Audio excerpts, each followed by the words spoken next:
Hello and welcome back to another episode. Now today I am ecstatic to be able to talk to you about this game, The Legend of Zelda Link's Awakening on the Game Boy, the original Game Boy.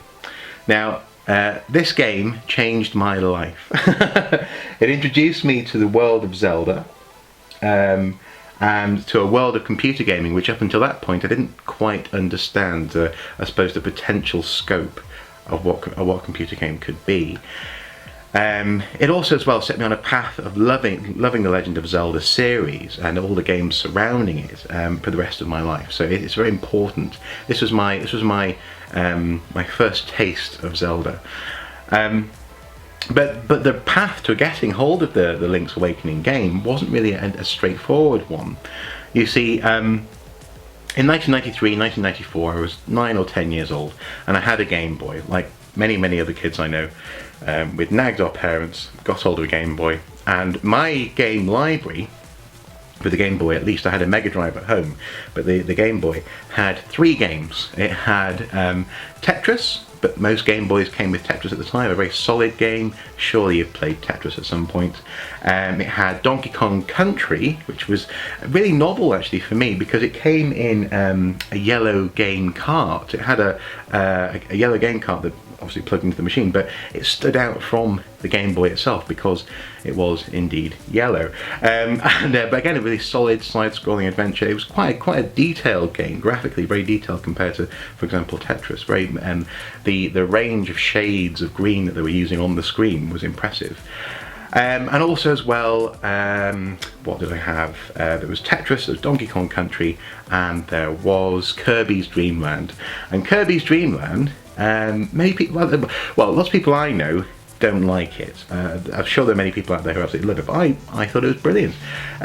Kirby is I suppose a secondary character for Nintendo in many ways. He's not up there with Mario quite, but he's a very playable character, breathes in enemies, spits out stars. And Kirby's Dream Land was, again, a really solid game to have. So between those 3 games, I was happy. I was very happy. And I'd take this Game Boy with me, like a typical 10-year-old, when we went to see family or friends at different parts of the country. I'd just sit there in the corner, playing my newfangled technology. You know, I was happy, I was content.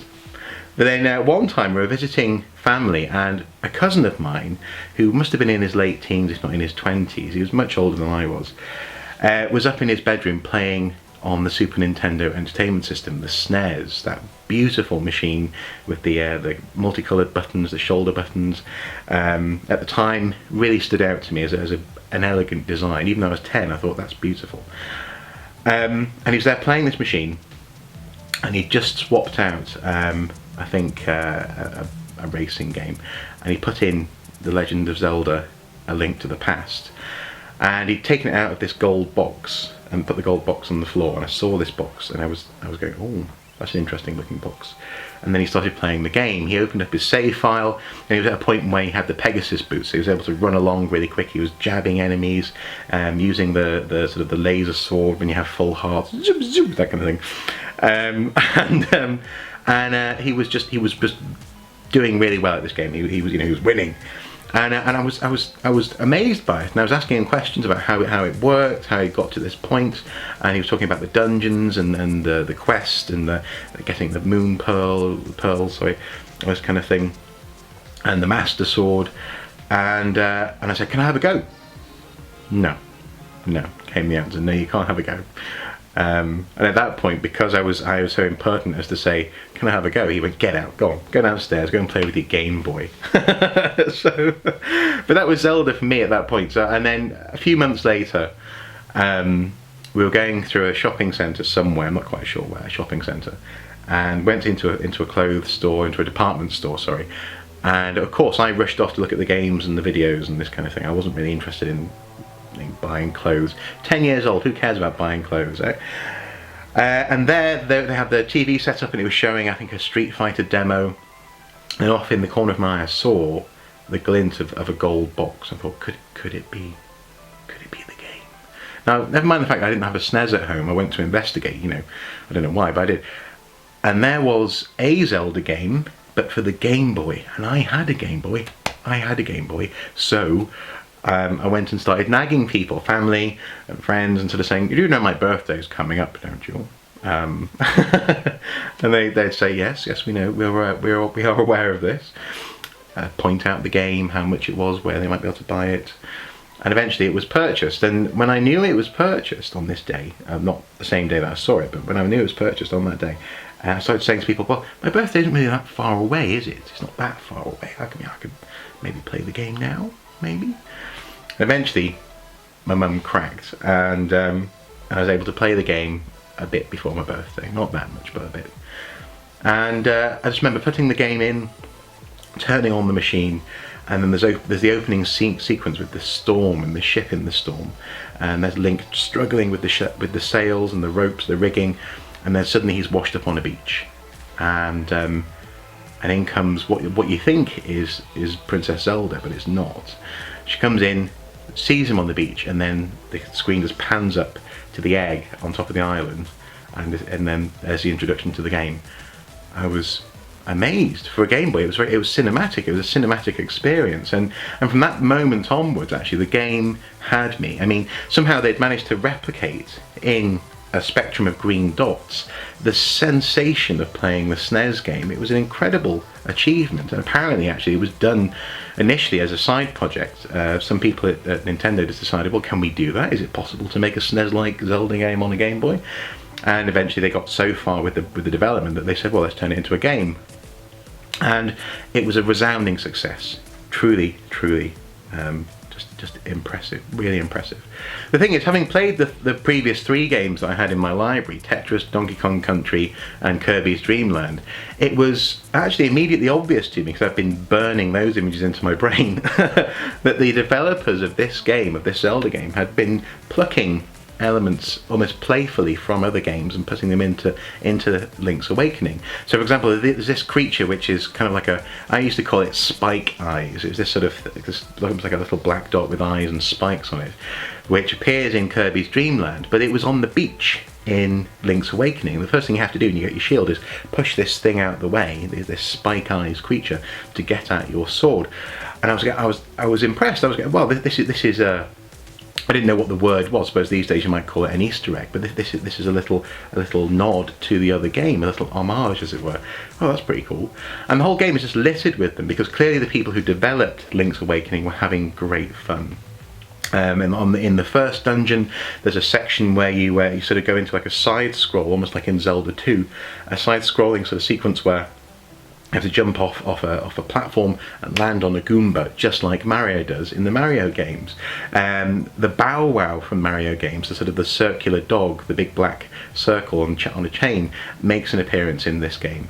You have to take him for a walk to a swamp where he actually helps you get into the second dungeon. If that's a spoiler, sorry, but hopefully you've already played this game. So there's the Bow Wow from Mario. A Yoshi toy makes an appearance in a game, a little sort of an arcade game that you get to try and win prizes off. You can see Yoshi on the conveyor belt. And then Marin, one of the characters, I think it's the father of the girl who rescues you. Marin is essentially Mario, but without his Mario cap. And at one point he actually gets turned into a raccoon. You have to try and help him, which is kind of bizarre. So there's lots of fun and lots of references, lots of cross-references going on. And even as a 10-year-old, I saw it and I appreciated it and I loved it for what it was.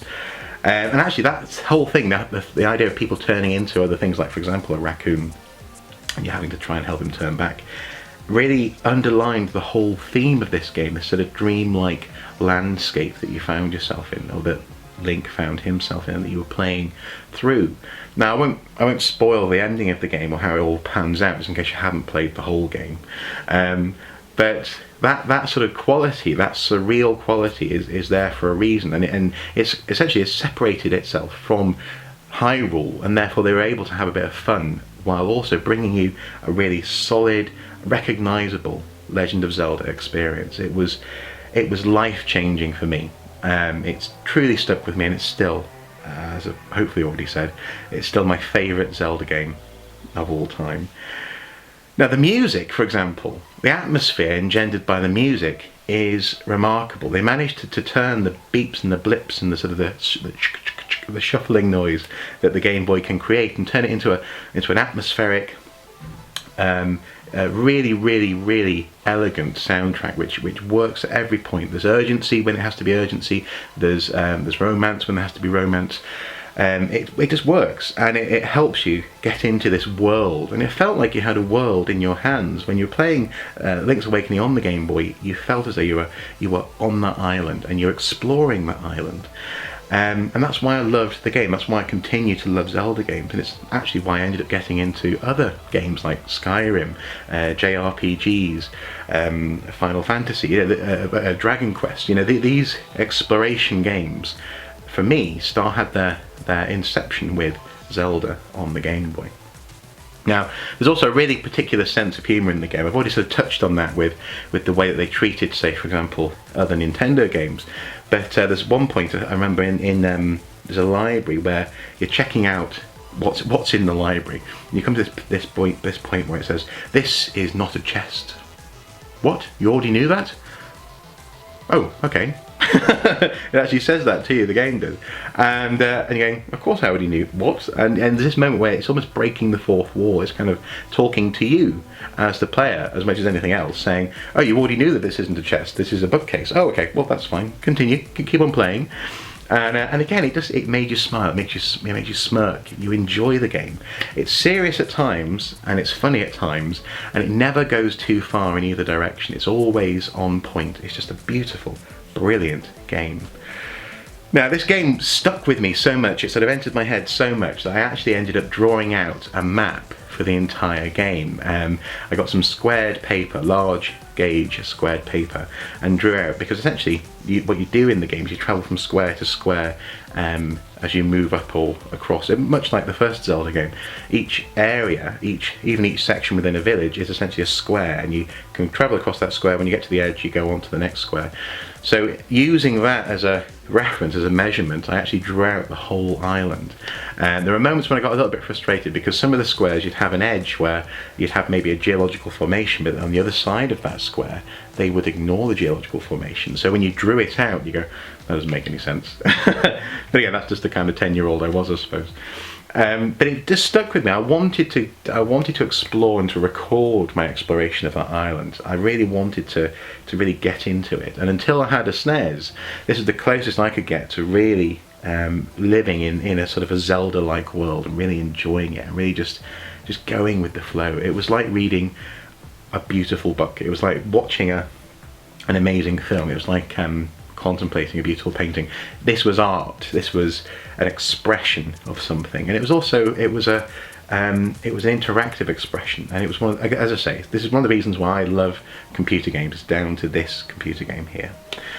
Now, I don't want to go on too much about this. I will, of course, return to talking about Zelda in the future. I'm a huge fan of Zelda. For example, the Hyrule Historia. The Hyrule Historia is a book which you have to get if you're a fan of Zelda. You need to get this book. It came out on the 25th anniversary of Zelda. And oh, this hat here. If you want to know how to knit this hat, my wife actually knitted it for me, because she's a wonderful woman. I'll leave the knitting pattern below. You can there's a link. I'll leave it to the person who did the knitting pattern in the video information. I will talk about Zelda again in the future, but I just had to talk about Link's Awakening and my love for that game, the way it balanced intrigue, artistry, creating this world, and also the puzzles as well. It was all pitched perfectly, just difficult enough to get you frustrated at times, but always charming enough just to pull you along further into that story. And if you haven't played it, give it a go. I'm pretty sure you can get it on the Virtual Console on the Wii. If not, pick up a Game Boy or a Game Boy Advance even, and pop this game cartridge in. Oh, well, obviously not this one. This one's mine. Although it is slightly old now. The label, you can tell it's been loved and used and thumbed by greasy thumbs over the years. But definitely pick it up, give it a go, play it, and you'll love it. And if you love that, then play other Zelda games. And what am I saying? Of course you've played other Zelda games. If you're looking at this video, you've played other Zelda games, surely, haven't you? Anyway, Please comment below if you had a similar experience with this game. I want to know. I really do. I want to share the love. So let me know. And as ever, until next time, do take care. Bye bye.